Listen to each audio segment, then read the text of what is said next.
সরকারি চাকরি দ্বিতীয় সংশোধন অধ্যাদেশ ২০২৫-এর খসড়ার নীতিগত অনুমোদন দিয়েছে উপদেষ্টা পরিষদ। আজ প্রধান উপদেষ্টার কার্যালয়ে প্রফেসর মোহাম্মদ ইউনূসের সভাপতিত্বে অনুষ্ঠিত উপদেষ্টা পরিষদের বৈঠকে এই অনুমোদন দেয়া হয়। উপদেষ্টা পরিষদের সদস্যবর্গ ও সংশ্লিষ্ট সচিবগণ বৈঠকে উপস্থিত ছিলেন। পরে মন্ত্রী পরিষদ বিভাগের এক সংবাদ বিজ্ঞপ্তিতে জানানো হয়,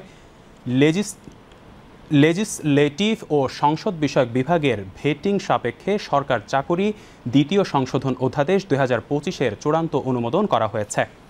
বৈঠকে পারমাণবিক জ্বালানি এবং তেজস্ক্রিয় বর্জ্য ব্যবস্থাপনার নিরাপত্তা নিশ্চিতকরণে international atomic energy agency IAEA কর্তৃক ১৯৯৭ সালের ৫ সেপ্টেম্বরে গৃহীত joint convention on the safety of spent fuel management and on the safety of radioactive waste ম্যানেজমেন্টে স্বাক্ষরের প্রস্তাব অনুমোদন করেছে উপদেষ্টা পরিষদ।